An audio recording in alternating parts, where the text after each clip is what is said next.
Hello and welcome to episode 86 of the Retro Encounter podcast. My name is Mike Sollosi, Monsoon on the boards. We are here to talk about Dragon Quest V again with my same two partners from last time. First, Keegan Lee. What's up, folks? Fozzie Bear on the boards. And second, Robert Steinman.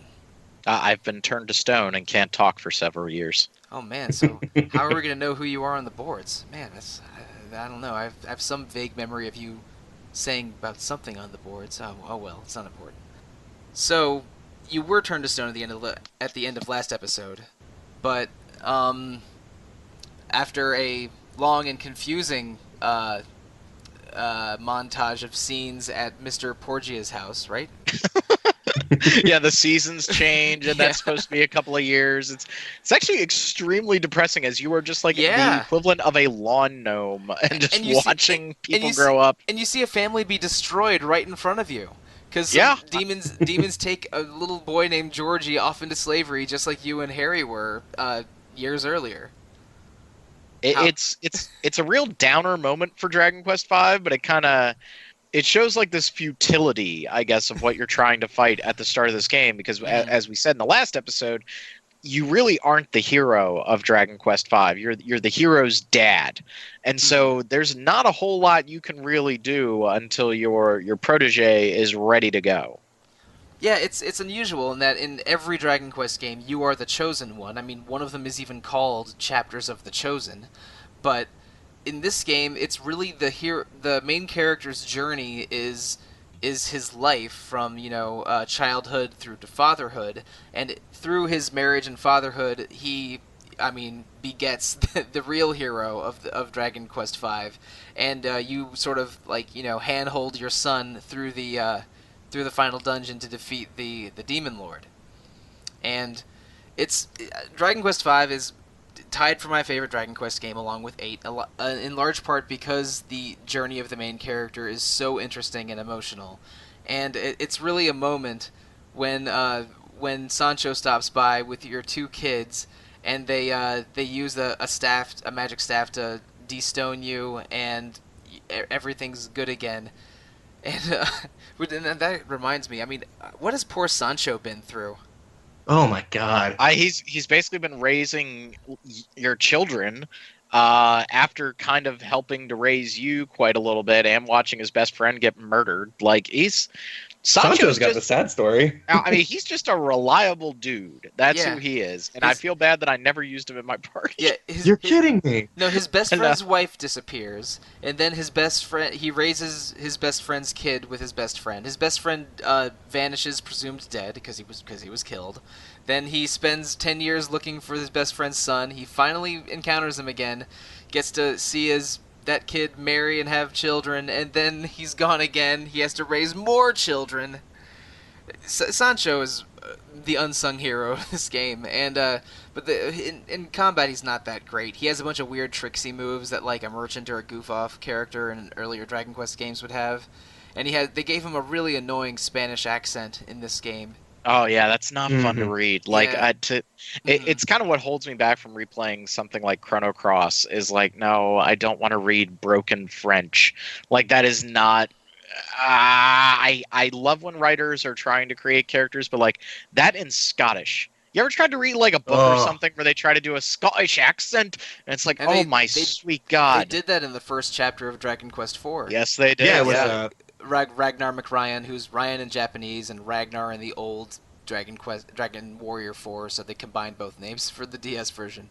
But in Dragon Quest 4 it's worse, and in 7 it's even worse because every town has some kind of fake accent associated with it in those games. But in Dragon Quest 5 it's only Sancho and a couple demons that speak real weird, which makes it a bit of a challenge to read. The final boss has some screwy text that looks like you're trying to read like Mr. Saturn's script. Yeah. I don't understand why they did that, and I think I managed to find something online that roughly just translated the characters. Like, it's kind of interesting, like in that whole maybe Lovecraftian Cthulhu, like you can't understand exactly what you're trying to read. I get what you're going for, but like, please don't do that in a text-based game. I wonder if maybe it had a different meaning in Japanese, like if he used some really unusual characters or really screwed up looking kanji or hiragana or something, but it doesn't really translate here. It just made it hard to read and annoying. They could have there's other ways they could have done it that I would have preferred. But yeah, if listeners that haven't played the very end, the final boss Nimzo speaks in a script that looks like really weird chicken scratch with strange circles and squiggly lines on the letters that make it's just a challenge to read. I don't think It reminds me of Diablo 1 where every O had a dot in the middle of it yeah, and it was a to little make it look cool and edgy. but really it just made your brain think extra hard every time it saw an O. So it's like this isn't helping. Yeah, I mean, it's I don't know. I love reading flowery text sometimes, but if you make it too much work, God, what book was I reading recently that did that? Like they had a Scottish character, and it was just I remember, I think I've mentioned this on podcasts before, but I was a big fan of the Brian Jakes Redwall books many years ago, and which are about talking animals that live in sort of a kingdom, and moles in that universe speak in a real bizarre accent, and it was a challenge for me as a 9 or 10-year-old to decode whatever any mole was saying. So yeah, all these weird accents in Dragon Quest games remind me of mole speak, and that's not a compliment. I apologize to all mole people. We're not saying that you need to learn English. Okay, that's not what we're saying right now. Okay. Look, I guess I'm insensitive to mole people, but it was part of my childhood. All right. Well, I mean, they also stole your damn harp in Dragon Quest VIII, so I totally understand right now. And then, that mole, in his defense, had a pretty sweet afro. Yes, he did. Yes, he did. Okay, so you're turned to stone, and yes. you eventually Sancho and your children come to rescue you, and like you said, they wave a staff, and you come back to life. It's a really heartwarming moment, like this idea of meeting your children in a video game, and I can't really think of a lot of games that have managed to pull that off or even attempted it. Like it's just really, really interesting. And of course, now my two kids were blonde because I married Bianca. You know, the right choice. We said before that their appearance changes based on who you marry, correct? Yeah, yes, it's only the hair though. Their armor and tunic or whatever are the same, but it's depending on who you marry that influences the hair color of the children. Yeah, and I think the stats might change a little bit too. No, they don't. They don't. Okay. The stats of the wives are significantly different, but I have been lied to then. The two kids will have the same stats and they learn the same spells. Ah. What's important is that my son looks like Gohan. That is the most important thing. Yeah, he'll either look like Gohan or Bulma or Gohan not in Super Saiyan form. These are all important. Yeah. Yes, they are blonde. My children were blonde, so they just look like Super Saiyan. It's nice to have Super Saiyan show up to save you. That's important. And we went over this in the last episode, but I think they really steer you into marrying Bianca, since she has way more of a storyline role at the beginning of the game than Nera or Deborah does. And in the Super Famicom version, that scene at the very beginning where you meet Nera and Deborah doesn't happen. The first time you meet Nera, whose Japanese name is Flora, is in the town where she's from. So there's even less of a anti-Bianca choice in the other versions. But I mean it works out because Bianca is a really likable character, and the concept of marrying and having children and meeting your children, which is pretty unique. I mean, Fire Emblem Awakening and Fire Emblem Fates obviously did a version of that, which is kind of messy because they do some Terminator time travel from the future nonsense, and I think it's basically an adaptation of one of the Super Nintendo Fire Emblem games, which has like 2 generations, but we don't need to go into that. Dragon Quest V does a really unique and cool thing with fighting alongside your wife and children for the final boss. Mm-hmm. Did you guys keep your whole family in the wagon or next to you for the final dungeon? Oh, I had my family out the entire time with Sancho in the back for support if need be. I had to build my kids up quite a bit because they are really weak at the start, and if you can kind of get yourself into some trouble if you go down the main story path and don't level them up a little bit. But eventually, it was the whole family. The whole family was together. I think they kind of build it like that on purpose because you have I believe Bianca has oomph, which kind of makes all the the difference in these Yeah, Dragon all Quest three games. all three wives and the daughter learn oomph, but no monsters do, or I think maybe Right. one monster does. So it's an uncommon spell, and it's really really good to have someone with it for boss fights, especially. And eventually your son will kind of surpass you in terms of raw damage, but he doesn't have as much utility as the main character of the game, as your character of the I game. So I really kind of, at least I don't think I so. thought the opposite because the son learns better healing spells than the main character. That's true. The main That's true. character does not learn multi heal or kazing, which are very important. But But doesn't the main character also has the has is there something, maybe I'm getting my Dragon Quest games messed up. Isn't there something where like spells cost less for the main characters, or am I thinking of a different Dragon Quest that game? is the main character of Dragon Quest VIII, and a skill that Okay. and a skill that the hero class can learn in Dragon Quest VII. Okay. But the Maybe main, I just no, the yeah. main character of five has slightly higher physical stats than his son, and there's a few unique pieces of equipment that you can find for the main character. There's the dragon staff, which you find in the temple, and the Pallium Regal, which is or royal cloak, which you find in a hidden dungeon. Um, and I think and the Sun Crown, which is an item you find in the final dungeon. The hero, those are like the best armor, helmet, and weapon in the game, or among the best, and only the main character can equip them. But your son automatically can equip the Zenithian equipment, which is really, really good, and can equip almost as good weapons as his father, and just learns way better spells than his father. Yeah, So it's the Zenithia equipment that kind of made the yeah. difference for him in my game. Like he hits like a dump truck when he's got all that Did stuff. you find the royal cloak in that dungeon with the oh shoot with the monster tiles in it that you had to cover? No, I was kind of going for the end of the game at that point, and when I Okay. read the thing about the monster tiles and I got to the end of that part, I was just like, no, It's an I don't annoying need dungeon. to do. Yeah, Oh, yeah. I kind of reach a point with video games where like I'm ready for them to be over, and I love Dragon Quest V, but I was kind of like, okay, this needs to be done. Let's just.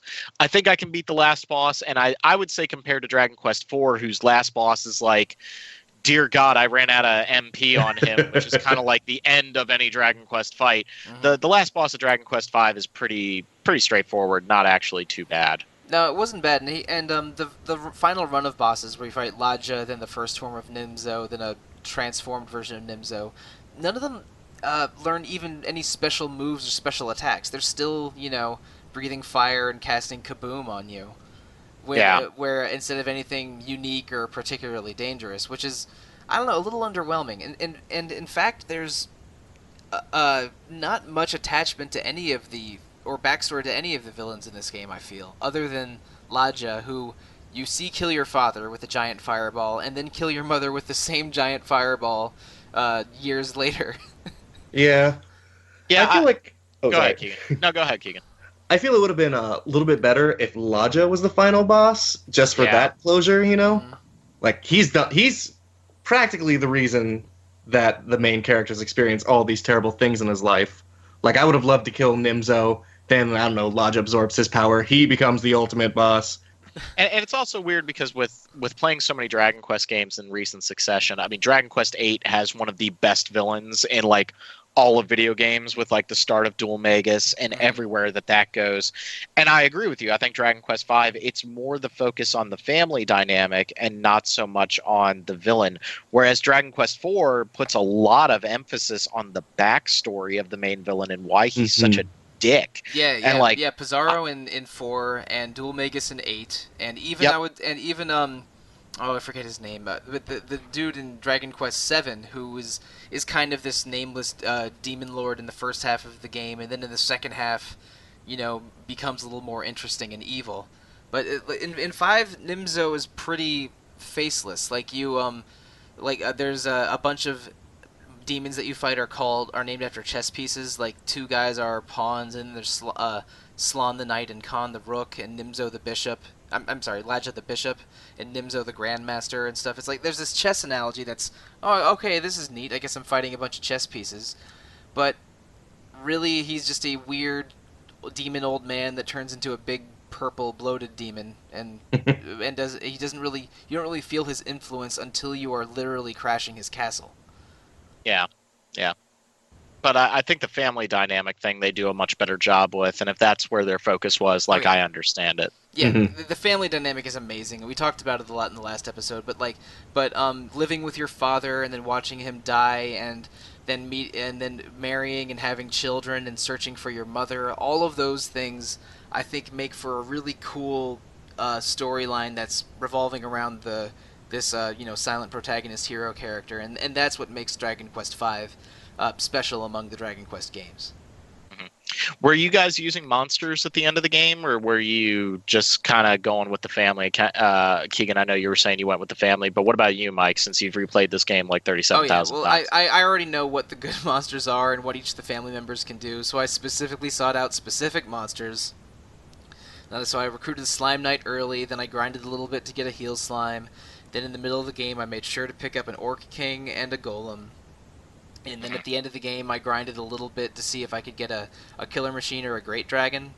And I resolved, I'll play this while watching a movie, and if I can get one or both of them during the movie, then that's fine, and if not, I'll be leveled up enough to just beat the game. And I did get a dragon. So my party for the final dungeon was the hero and his son with a dragon and a golem, and then my wife and daughter and some healer monsters were in the wagon. Okay. I have a question about Dragon Quest in general, which I think Mike especially will be able to help me out with here a little bit. I typically go for magic users in video games, but I find in the Dragon Quest world, it doesn't really pay off to have a magic user until late in the game because spells cost so damn much MP that you kind of just like, you can run dry in the middle of a dungeon, which is not really the best thing.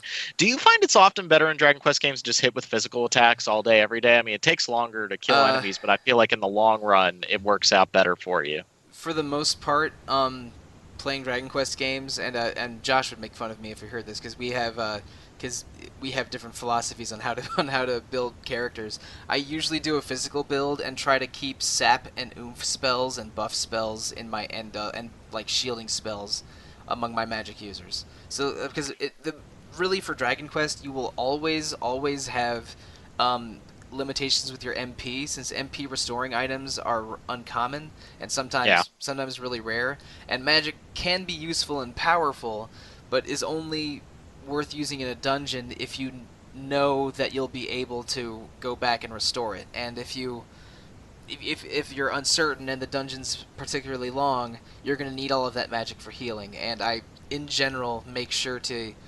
have a physical, not always a physical build necessarily, but always have a physical presence in my team. And like I mentioned, I beat the game. My main party was the hero, the son, a dragon, and a golem. That dragon and golem have 0 MP, and the golem just attacks, and the dragon attacks and breathes fire. So, like, having good 0 MP skills is a must for a Dragon Quest game, which is why, like, in Dragon Quest 7 and 8, I used skills like Thin Air, or fire breathing or ice breathing attacks often because they can deal... I mean, Thin Air practically breaks Dragon Quest 7. Like, for about 3/4 of that game, like, I made a pirate right at the very start of Dragon Quest 7. Like, as soon as I got the jobs, I was able to get there stupid fast. And I was just like, Thin Air, Thin Air, Thin Air, Thin Air, Thin Air, Thin Air. And I'm sitting there going, like, am I doing this right? I felt like it was Final Fantasy Tactics, and I just broke the game. In Dragon Quest 8, I always I forget the exact number. I think it might be 42 points into fisticuffs for the hero and Yangus, just to get them Thin Air, so I can be using it for the rest of the game. At least it costs MP in Dragon Quest 8, though, so there's a little bit. I think it costs 2 MP, which is but like, and you can't trivial. have any. And you can't have anything equipped, like you can't have a weapon equipped. But you can't equip and unequip weapons on the fly easily, which is I guess an extra level of menu navigating. But yeah, in general, I think that a physical presence is always important in Dragon Quest games. Like the main character of Dragon Quest 2 can only attack and doesn't have any skills, and his two sidekicks have limited magic, but. You like having good skills that cost low MP or no MP and good attackers is more important than having a dominant magic user, and because a lot of that MP is going to go for healing. I feel like Dragon Quest, Dark Souls, and a couple other games have made me go from being like a primarily like magic user focused character to like, now I kind of just like reliable melee damage, just like don't have to do anything, don't have to worry about MP, just go up and smack it. Like it's really changed my design. Although I still think the Diablo games do a really good job of making you feel stupid overpowered as a magic user. So maybe that's the series that continues it. Maybe I don't know. I think that Magic and Dragon Quest games are it's usually useful and fun, and I think it's sort of cute how most of them are like expressions or puns, Yeah. because I think they changed it because they're weird Japanese puns in the original versions, but I don't know how faithful the translations are. But it's really awesome what they've been doing with it, and I'm really interested in seeing how, if they change the magic system or something for Dragon Quest XI. Yeah, yeah. Because I keep hoping we're going to see it at E3, but I'm not I would 100% sure. I would be so excited to see it. I have doubts it comes out this year, but I am pretty I because they've been so even aggressive in putting recent Dragon Quest ports. I'm pretty sure the West is going to get it, but I don't know anything about when or how. Yeah, yeah. So yeah, we finished Dragon Quest V, and then the question is, did you guys do the post game content? Because I know Mike's gonna get really mad at me on this, but like No. I No. I This is a kind of judgment-free zone. I'm not going to get I mad at kind you. of I've always been sort of against that kind of post game, like stupid hard combat going back to like Final Fantasy VII. Like, no, I did not go and get Knights of the Round to beat Ruby and Emerald in the US version. Like, I had zero desire to do that. And even though they added a ton of content to Dragon Quest VIII and Well, Dragon Quest for Knights of the 5 and Round, 6, all you need to do is ride a chocobo out to an island. That's not that yes, crazy yeah, of I a mean quest. you don't have to do anything related to that chocobo. But like, I just I wonder, like, did you guys do the post game content in Dragon Quest V? Because I can't bring myself to do it. Once I finish a Dragon Quest game, I'm kind of done with it. Like, I enjoyed it, I had a lot of fun with it, but I don't. Maybe it's because there's other Dragon Quest games for me to play, but I'm like, no, I'm good. I'm good. All right. Well, I've already done this post game content when I was playing the hell out of this game in the late 2000s when it came out. So I've already done it. I've already known what it is. So for the purpose of playing it this time, I did not do any of it.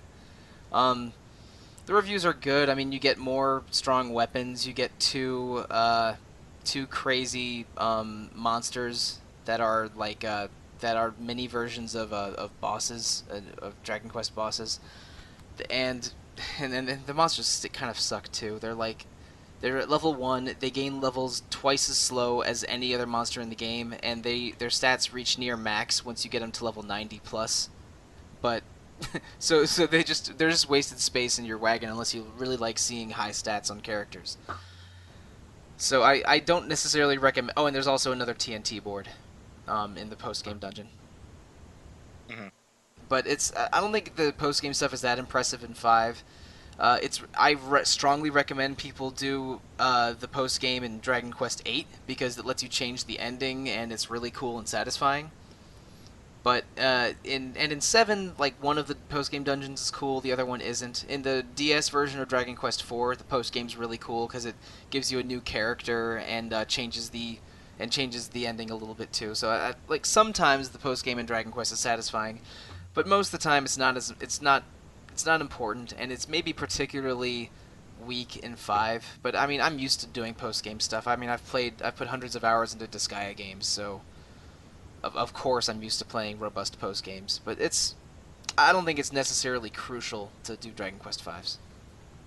Yeah, I gotta agree. I mean, if the post game were like 4 or 8, where it delved more into the story, I would be about it. But since it's just kind of an extra dungeon and a few extra monsters, I'm done, you know? I just beat 5. I don't want to dive right back in. I want to take a little break. Yeah, so Rob. I'm not mad at you, and if anything, I'm sympathetic for at least in this case. I appreciate that. I appreciate it. Maybe I'll go back and do the Dragon Quest VIII post game content. I did it the first time. Well, I did it the okay. first I time. think it's different in this one and better. I recommend doing the post game in Dragon Quest 8 3DS. It was really awesome. I know. There's so many other dude. Persona 5 calls right now. Like I finally got done with a couple of reviews, and it's time to get back to it. I was fortunate enough to not be on the episode that we recorded in April and posted in May. I wasn't around for Darksiders month basically, so I used that month to play Persona 5 to finally play a game other than a retro encounter RPG. I know the feeling, dude. I know when you have to review several games in a row, it's like, oh my god, can I just play something I want to play? Luckily, I got lucky with Prey, which was good, and yeah, man, the Surge was better than I thought it was going to be, so that's good. I have had Tales of Berseria and Trails of Cold Steel 2 and Horizon Zero Dawn like on my shelf, just staring at me, and I don't know when I'll get to them. Hopefully soon. Yeah, Nier is on my backlog still, and that makes me sad because I was really looking forward to playing that, but too many games. 2017 needs to relax a little bit. Too many games and not enough time. It's the eternal struggle. Agreed. So, do we have anything else to say about Dragon Quest V, or are we good? Oh, come on. We can think of more things to say. Oh, I have a question for you guys. Oh, hit me. Okay, sorry. So this is going a little bit back to the zero MP characters, experience with monsters. Mm. We didn't talk about the one weird human character in the game. Oh, Tuppence. Oh yeah, Tuppence. Who's shoot? I think he's called Pippin in the Japanese version, but Oh, really?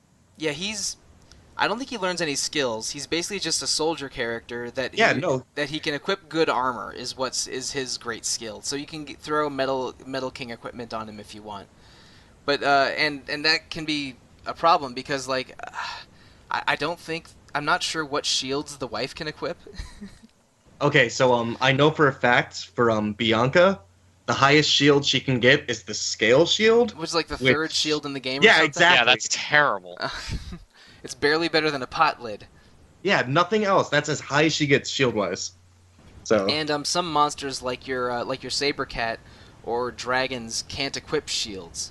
Mm-hmm. And I think like the best armor that my dragon could equip was a silver cuirass, which is a mid game thing. So like the armor selectivity is a little bit weird for monsters and human characters in Dragon Quest V. And Pippin's big advantage is that he can equip all the heavy stuff that the hero in the sun can equip. So he'll be just a reliable attacker even if he doesn't learn anything. Yeah, he wasn't bad. Yeah. He's not bad. I don't think he's as strong as say like a golem or your son or even a slime knight that at least learns some healing spells. But sure, if you want more human characters, Tuppence is there for you, and you can also get the Dwight the White Dwarf in Fairyleia if you and recruit him if you visit there as an adult. Yeah, but downside he starts at level 1 also. So yep. How much time did you guys end up spending when you were grinding? Because getting into the last dungeon for me this time around, I want to say I spent an entire day's worth of gaming just to level up my wife and children. Oh, I maybe did an hour or two, but I was doing I was finding a huge area with like good XP output, and I was like my main character was so strong at that point he could kind of take on all the enemies on his own, and plus if you keep them in the wagon, they still will gain XP. So yep. I kind of just tooled around upgrading my monsters a little bit and upgrading the main character, and then eventually it kind of worked itself out where eventually they were ready to join the front line. Yeah, I don't know. Having the wagon is a big boon, and especially since you in the final dungeon you have the wagon with you the whole time, so you can have back of the wagon healers and switch out party members as necessary, including for the final boss. I had to when some of my characters were running out of MP, I had to switch them in and out. But because I stupidly didn't have MVP restoring items in my inventory, that was a mistake on my part. So I made the final boss harder than it should have been. But I didn't do a lot of grinding. I did about grinding for about an hour or two when I wanted a heal slime, and another hour or so when I wanted an end game monster. And I think when I beat the game, my main character was level 37, and my kids were level 34, 35. Oh. Yeah. See, I was around the 40s when I finished mine, and I don't know why, because I don't remember my first run through spending so much time grinding. It may be punishment for not going with Deborah, or as I like to call her by her pet name, Deborah. But King of the Underworld. Yeah, I don't know. Maybe it was just trying to get used to Bianca. I just felt that she needed to get more powerful. Also, I never got her strongest weapon at the casino because I get burn out at slots after a while. So, Yeah, I usually do casino play in Dragon Quest games because there's almost always a really good end game reward there. oh And yeah, in Dragon Quest Seven, you actually have to do the casino if you want to do everything because some of the shards that you need are prizes at the casino to unlock new areas. But I didn't do this casino this time because even I could have gotten more Metal King equipment or the Gringham Whip, or is it Gingham or Gringham? I forget. I think it's uh, with the R. Okay, there is an R. So I didn't get any of the casino stuff this time, but I did play the first 4 TNT boards, and I did a little bit of grinding for monsters I wanted. Okay. I think also the casino is the only place where you can buy Yggdrasil leaves and the Elfin elixir. So You can buy Yggdrasil leaves in some shops and TNT boards, oh, okay. but I don't know about Elfin elixir.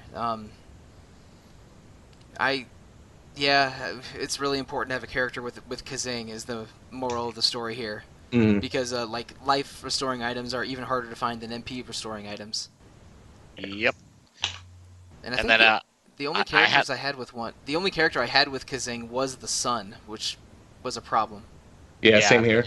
Yeah, I had the sun go down one time, and it was like, oh dear, like this is not going to go well because nobody ever gets Zing on the first time. No. I mean, No. come on, nobody. 50% my ass. I think Like, my, I think no my way. I think my record for failed Zings in a row is 7. Oh God. I thought I was wondering if someone was playing a prank. It was that bad. But this was Yeah. this was a different Dragon Quest game, probably a Yeah, long time ago. that is some like Fallout 3. Like you have a 99% chance to hit. Miss, miss, miss, miss, miss, miss, miss, miss, miss. Like that just doesn't feel good. You're giving Not- Fire Emblem fans flashbacks right now. Oh God, no! You should not play Fire Emblem on the highest difficulty. What's wrong with you? 60% chance to hit, 13% chance to critical hit. Critical hit to kill your whole team. Great. God. Yep. No, thank you. Fire Emblem fans are having a good time the past couple of years because they are in an embarrassment of riches right now.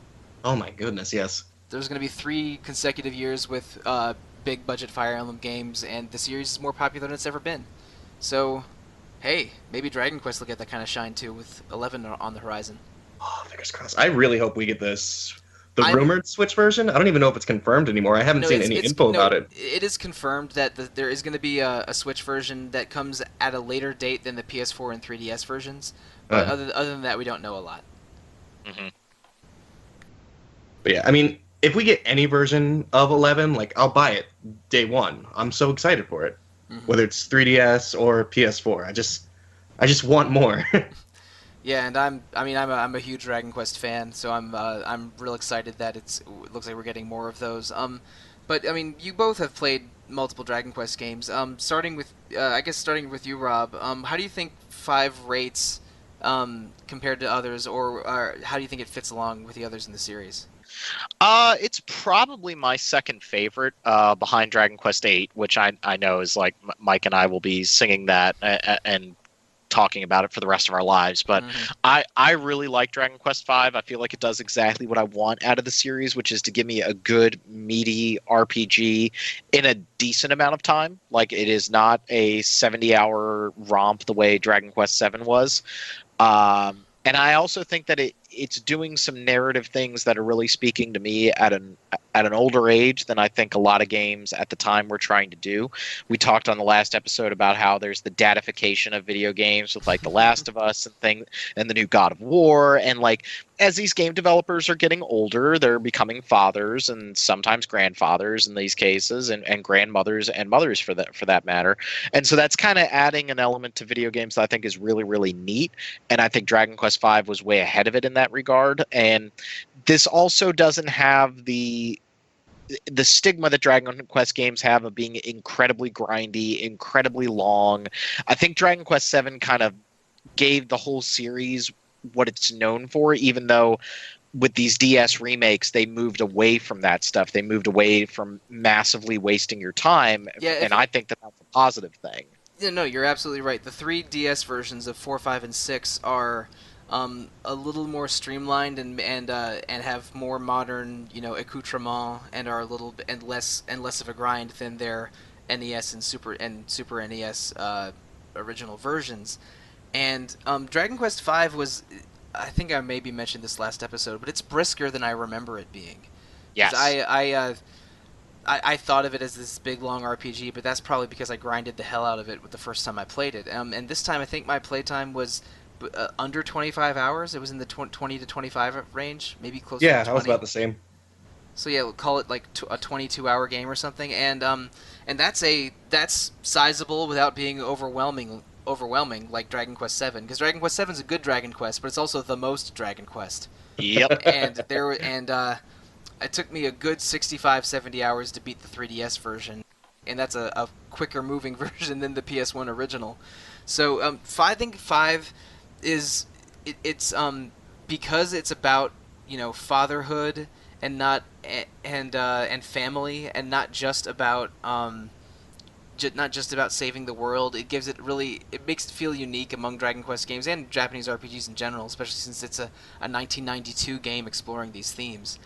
But and it's tied for my favorite with 8. I know I've said that over and over in multiple podcasts. So it's a very special game to me, and like I mentioned last episode, it's what got me back into Dragon Quest, because when I played 5 in the early 2000s, I hadn't really enjoyed a Dragon Quest game in a long time. And I played 5, I got the Game Boy Color versions of the other games and basically beat the entire series, 1 through 8 minus 7, after playing 5 in the 2000s, and that's what made me the Dragon Quest fan I am. So I have a lot of affection for this game, and I was really happy when I saw it got voted by our listeners to be the next game to be the Dragon Quest game we covered this year. So yeah, man, I'm making myself misty-eyed just with all the positive nostalgia I have of this thing. It's a really good game. It is. It's a really good game. I loved it. And Keegan, like you've played at least a couple other Dragon Quest games. I don't exactly remember what you played before. 6 is the only one I haven't. I own it. I just haven't had the chance to start it. So okay, so honestly, you played basically all of them. And how do you think 5 fits along the others? I would genuinely rank 5 as my personal favorite. Just beating out 8. Trying to think of the right ways to put it, but honestly, playing through it reminds me of reading an epic, It's such a self-centered story about this one boy's journey through the hardships of life and eventually coming back to his kingdom, and finally regaining all of his glory. It's like a beautiful book, Yeah, it's a coming-of-age story, and it comes full circle with him finally completing the quest that his father was on, and seeing his parents together in spirit, watching over their kids.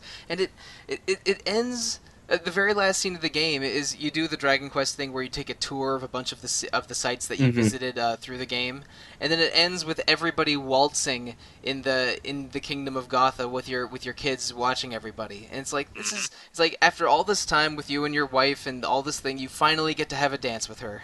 Yep, you get some level of happiness, which is really, really good. Maybe she'll have another 30-minute pregnancy the night after. I mean, it could happen. Funny thing about the dance, Mike, you've I thought you were going to say the 30-minute pregnancy. I was No. like, what? I'm still alarmed by how quickly she became pregnant with those twins. But Mike, you've beaten the game with all 3 wives before, right? Yes. Did you ever notice that when you finish it with Deborah during the dancing scene, she takes the lead, and it's actually your character doing the spin? I didn't notice that. Yeah, it's actually a cute little detail to separate from the wives, and there's why she's my personal favorite. there is a lot of attention to detail in these remakes, because they added so many extra things that longtime fans will recognize and appreciate, and the quality of life changes are very big, especially being able to control 4 characters instead of 3, which is like the big problem with the Super Famicom version of this game. And yeah, I never noticed that, but that's a very cool touch, and it's consistent with Deborah's character. Mm-hmm. And I also like how if you pick Deborah or Nera as your wife, you'll occasionally have Briscoletti's servants give you extra treasure chests. Oh yeah, that's right. I forgot about that. And I think I don't remember if this happens in the DS version, but if you marry Nera, or Flora, whatever you want to call her, she doesn't gain levels. She's at level 10, but she basically has to be protected by you because she's not a tough fighter the way Bianca is. Huh. which is I don't know. I've never picked her, so. yeah. So which I don't remember. I don't know if she does that in the DS version. I think I've only married Flora in the Super Famicom version. So maybe I'll replay it and marry her this time. But yeah, a lot of the small changes and differences and the way this remake was crafted are just so fun and satisfying. I already loved the game when the DS version came out, and then it only made me like it more after playing the DS version. And I have my big file of this game when I did all the grinding and all the extras and tried to get a bunch of monsters. I think my characters are in the 65 to 70 level range Man. in my old file, but this time again, I think my main character was level 37 when I beat Nimzo. So we have spent a long time talking about Dragon Quest V over these past couple weeks, and it sounds like that all three of us were very positive on it, which gladdens my shriveled Grinch heart. But but let's see. Do we have any closing remarks that anyone wants to bring up before we start telling people where to find us? Yeah. I feel like when it comes to replaying a lot of games, the older it is for me, the harder it is for me to pick it up again. Mm-hmm. But something about Dragon Quest V, it always feels fresh and enjoyable, like opening up an old book, like I mentioned earlier. It's always a joy to come back to it.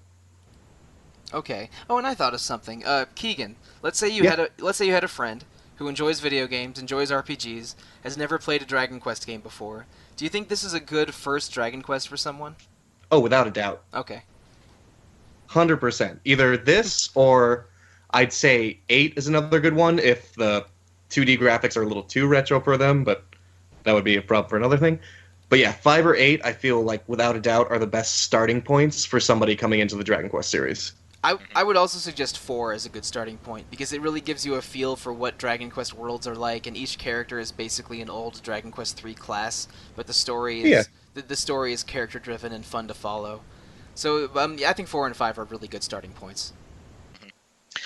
I would say just be a little careful with the Dragon Quest series because I think that there are some very big standout games, 5 and 8 being the two for me. But there are some games that maybe don't have as much of a lasting memory. Like I enjoyed Dragon Quest 4 a lot, but it kind of just came and went and didn't stick with me the way that 5 or 8 did.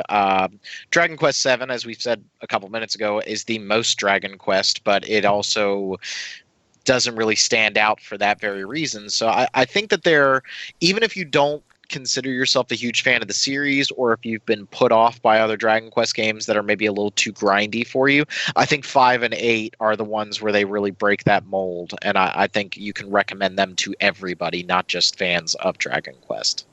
100% agree. Very cool. All right, so I think we're about Dragon Quest 5'd out right now. So I know I am. So let's roll to the conclusion. Robert, if listeners want to get in touch with you, what are the means to do so? Best way is to email me at my website email, which is robert@rpgfan.com, or you can direct message me on the boards at Pale Robbie. Cool. And Keegan? Yeah, you guys can find me on the boards as Fozzie Bear. I'm also on Twitter as Kaylee Brand. And once I get that nice RPG fan email, since I got moved to full editor, you guys can email me there. Hooray! So we're moving on up So excited!